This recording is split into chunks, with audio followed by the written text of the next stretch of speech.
আসসালামু আলাইকুম। পৃথিবীর যে প্রান্ত থেকে দেখছেন, যেখান থেকে দেখছেন সবাইকে সালাম ও শুভেচ্ছা জানাচ্ছি। আসসালামু আলাইকুম। বাংলাদেশের আজকের রাজনৈতিক প্রেক্ষাপটে সর্বশেষ পরিস্থিতি দেখে মনে হচ্ছে যে বিএনপির শুভবুদ্ধির উদয় হয়েছে এবং রাজনৈতিক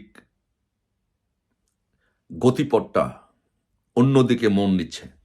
এজন্য প্রথমে আমি বিএনপিকে সাধুবাদ জানাই, ধন্যবাদ জানাই। কারণ বিএনপি এই জিনিসটা রিয়ালাইজ করতে অনেক সময় লেগেছে। বাট বিএনপি এটি বুঝেছে সবশেষে যে সুদখোর মহাজন ইউনূস ক্ষমতা দীর্ঘায়িত করতে চান, ক্ষমতায় থাকতে চান এবং বিএনপিকে বিশেষ করে তারেক রহমানকে মাইনাস করতে চান। বেগম খালেদা জিয়াকে মাইনাস করে নতুন রাজনৈতিক দল করে সেই আগের ফর্মুলা 111-এর মতো -2 করে ওরা ক্ষমতা দীর্ঘায়িত করতে চায়। এই জিনিসটি বিএনপি সবশেষে বুঝেছে এবং জামাত যে বাংলাদেশের রাজনীতিতে একটি সাপ, সেটি বিএনপি বুঝতে পেরেছে। সেজন্য বিএনপিকে ধন্যবাদ জানাই। আর পার্টিকুলারলি রিজভিকে ধন্যবাদ জানাইতে হয় যে রিজভি সরাসরি বলেছে যে কারা রক কাটে,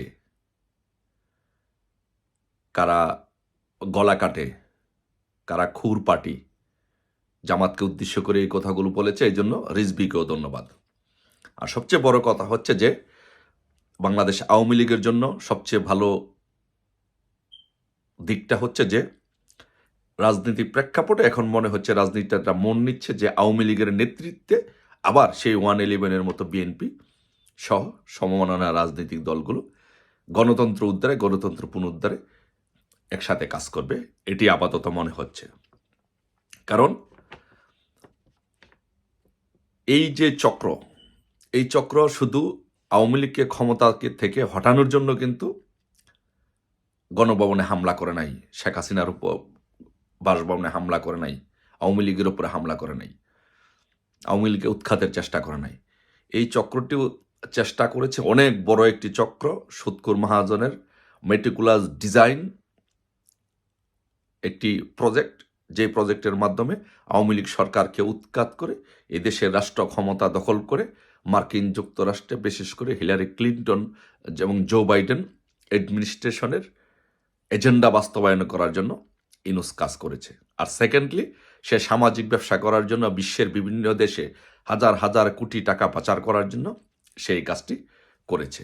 সো এটি সব দিন শেষে সুদখোর মহাজন ইউনূসের এই পরিকল্পনা বিএনপি বুঝতে পেরেছে, রিজভিরা বুঝতে পেরেছে, ফখরুল সাহেবরা বুঝতে পেরেছেন।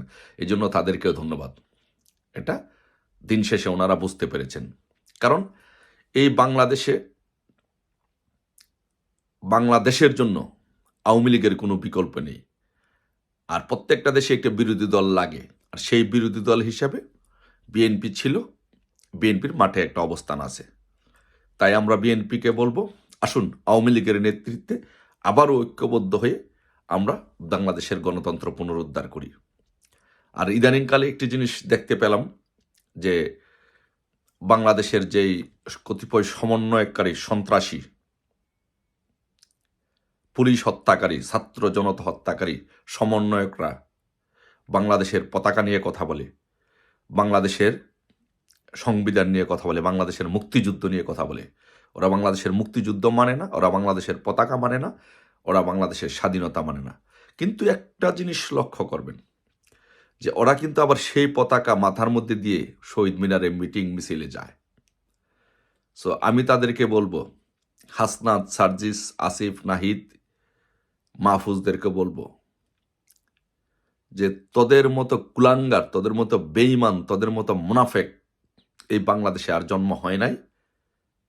আর তোদের যে বিচার হবে এই বাংলাদেশের মাটিতে, এই বিচার পুরা এমনভাবে তোদের বিচার হবে তারা বিশ্ববাসী দেখবে।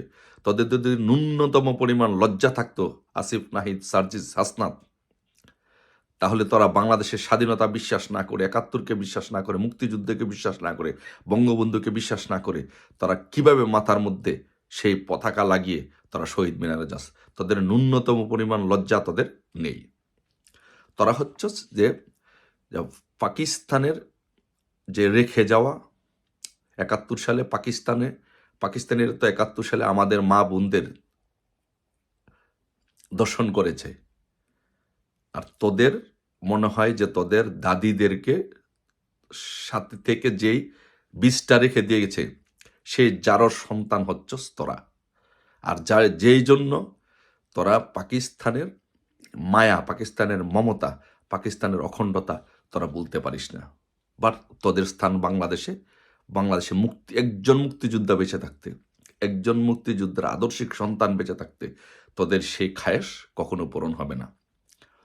আর আরেকজন পিনাকি, আমাদের নেত্রী বঙ্গবন্ধু কন্যা মাননীয় প্রধানমন্ত্রী শেখ হাসিনার সহ আওয়ামী লীগকে নিয়ে বঙ্গবন্ধুকে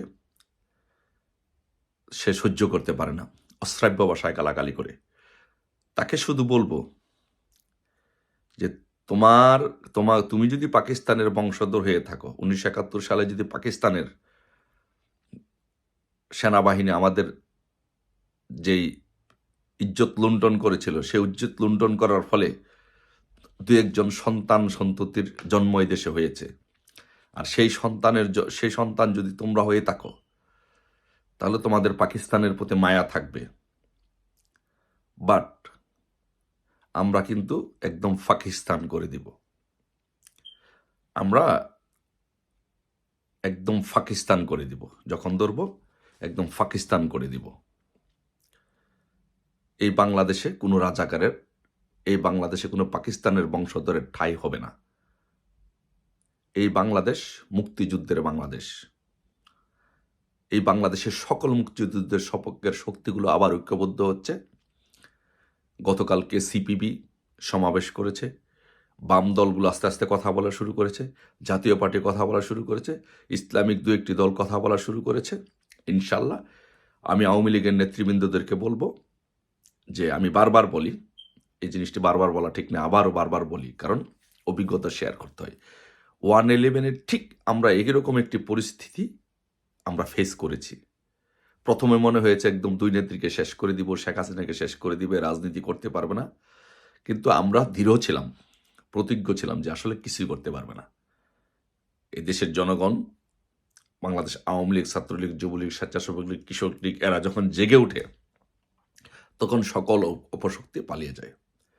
এইবারও যে অবস্থাটি হয়েছে, যে মনে হচ্ছে যেন আমরা সব কিছু, বাংলাদেশ মুক্তিযুদ্ধের নাম নিশানা সব কিছু ধ্বংস করে দিবে, আসলে কিছুই করতে পারবে না। এই তো শুরু হয়ে গেছে। বিএনপি কিন্তু অলরেডি আওয়ামী লীগের সাথে ঐক্য করার জন্য ওদের প্রসেস কিন্তু শুরু করে দিয়েছে এবং আলাপ আলোচনা শুরু করে দিয়েছে। তাই আবারও আওয়ামী লীগের নেতৃত্বে বাংলাদেশে বিশাল এক ঐক্য হচ্ছে মুক্তিযুদ্ধের সপক্ষে রক্তে। এই ইনুস গংরা বাংলাদেশ থেকে ভেসে যাবে, পালিয়ে যাবে। আবার সেই 111-এর মতো ইনশাল্লাহ বাংলাদেশের প্রধানমন্ত্রী হবে বঙ্গবন্ধু কন্যা শেখ হাসিনা।